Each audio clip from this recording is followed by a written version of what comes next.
اسلام کا ایک طریقہ ہے، فلسفہ ہے، ایک تعلیم کا،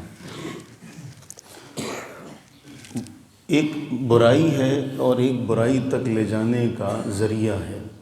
اسلام نے ان ذرائع کو جو برائی تک لے جانے کا ذریعہ بنتے ہیں ان سے بھی روکا ہے۔ مثلا نبی صلی اللہ علیہ وآلہ وسلم کی ایک حدیث ہے جس میں آپ علیہ الصلاۃ والتسلیم نے ارشاد فرمایا کہ حلال بھی واضح ہے، الحلال بین والحرام بین، اور حرام بھی واضح ہے، اس کے درمیان مشتبہات ہیں۔ جو ان مشتبہات میں بھی پڑ گیا، فرمایا پھر وہ اپنے دین سے گیا، وہ حرام کی طرف جائے گا۔ مثلا آپ کے علم میں ہوگا کہ ہم جب کھیت میں چارہ وغیرہ کاٹتے ہیں تو جو بنی ہوتی ہے، کنارہ ہوتا ہے، وہ کسی کی ملکیت نہیں ہوتا، لیکن جب ہم چارہ کاٹتے ہیں، پٹھے کاٹتے ہیں، تو کاٹتے کاٹتے ہمارا وہ دھیان جو ہے وہ اس بنی پر جاتا ہے، تو ہم وہاں کے اچھے بھی کاٹتے یہ سوچتے ہیں کہ یہ تو درمیانی حصہ ہے نا، اور پھر ہم اس کے کھیت میں بھی چلے جاتے ہیں۔ اللہ کے نبی صلی اللہ علیہ وسلم نے ارشاد فرمایا تھا کہ ایک وقت آئے گا کہ انسان اس حرام میں بھی داخل ہو جائے گا۔ اب شریعت مطہرہ نے جو اصول وضع کیے، ہم جانتے ہیں کہ بدکاری کتنا بڑا گناہ ہے، قرآن کریم میں اس کی سزا بیان کی گئی، لیکن نبی صلی اللہ علیہ وسلم نے جو اصول بیان کیے، بعض احادیث بیان کرنا بہت مشکل ہوتی ہیں۔ یہ ان احادیث میں سے ہے کہ جن کو سمجھانا آسان نہیں ہوتا۔ رسول اللہ صلی اللہ علیہ وسلم نے فرمایا فالعینان تزنیان، آنکھیں بھی زنا کرتی ہیں، فعل بد کرتی ہیں، وزناہم النظر، ان کا بدکاری کرنا کیا ہے؟ دیکھنا۔ آنکھوں کا فعل بد کیا ہے؟ دیکھنا۔ والیدان تزنیان، ہاتھ بھی یہ کام کرتے، ہم تو زبان سے وہ الفاظ نہیں نکال سکتے، ہاتھ بھی یہ کرتے ہیں۔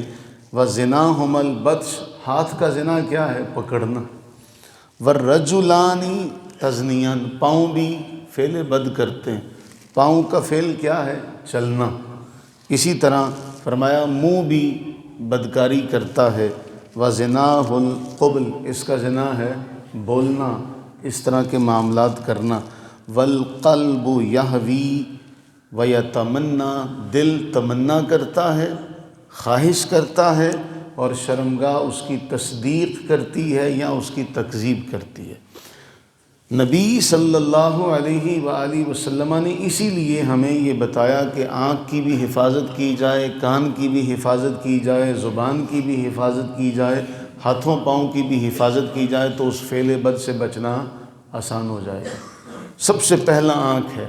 آج مغربی تہذیب نے ہماری آنکھوں پر جو حیا تھی نا، اس کو سب سے پہلے دور کرنے کی کوشش کی، کہ جب آنکھ سے حیا چلا گیا تو پھر وہ سارا معاملہ جو ہے وہ بدکاری کی طرف، جس طرح بزرگوں نے کہا کہ بدکاری کی طرف جانا، گناہ کی طرف جانا بلندی سے نیچے اترنے کی مثال ہے۔ ایک پاؤں رکھیں گے، دوسرا خود بخود رکھا جائے گا، جبکہ نیکی کی طرف جانا بلندی پر چڑھنا ہے کہ ایک پاؤں کے بعد اگلا مشکل ہو جاتا ہے۔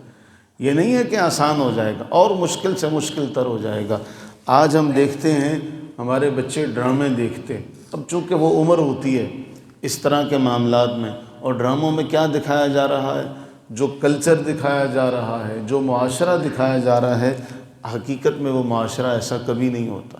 ہمارا بچہ اس معاشرے کو دیکھ کر پروان چڑھ رہا ہے جس میں وہ بے راہ روی، وہ رشتوں کی پامالی۔ ہندو معاشرے میں یا دوسرے غیر مسلم معاشرے میں وہ رشتوں کا تقدس نہیں جو اسلام نے بیان کیا۔ کتنا حسین انداز ہے چوتھے پارے کے آخر میں، حرمت علیکم امہاتکم وبناتکم واخواتکم وعماتکم وخالاتکم، کہ حرام کی گئی تم پر تمہاری مائیں، بیٹیاں، بہنیں، بھتیجیاں، بھانجیاں۔ پورا قرآن نے اسلوب بیان کیا کہ رشتوں کا تقدس۔ آج میڈیا ہمیں جو دکھا رہا ہے، ہمارے بچے بچیاں وہ دیکھتے ہیں تو ان کے نظر میں وہی معاملہ پیدا ہوتا ہے۔ تو جس چیز سے آغاز تھا، نبی صلی اللہ علیہ وسلم نے اسے آغاز سے روکا کہ آنکھ کا فعل بد دیکھنا ہے، تو آنکھ کی حفاظت ضروری ہے۔ سب سے پہلے آنکھ کی حفاظت ہے۔ اللہ سے یہ دعا کریں کہ اللہ تعالیٰ ہمیں ہماری نسلوں کو اس گناہ سے محفوظ فرمائے۔ جب یہاں سے بچ گئے تو پھر آگے سب معاملات سے ہمیں بچنا اللہ تعالیٰ نصیب فرما دے گا۔ وہ ایک بزرگ کا واقعہ ملتا ہے۔ آپ جانتے ہیں کہ پرانے وقتوں میں ہم نے بھی بڑوں سے سنا، آپ بھی جانتے ہوں گے کہ اتنا بڑا ایک ہی لباس پہن لیا جاتا تھا، کرتا یا قمیض ہوتا تو وہ گھٹنوں سے نیچے تک ہوتا، نیچے سے کچھ نہیں ہوتا تھا۔ تو کوئی ایسا معاملہ ہوتا دیکھا کہ خواجہ سرا دیکھے تو انہوں نے اپنا جو لباس تھا وہ اپنی آنکھوں پر ڈال لیا، تو وہ جاتے ہوئے سر کے اوپر چپت مار کے گئے، کوئی جو چیز چھپانے والی تھی وہ چھپائی نہیں،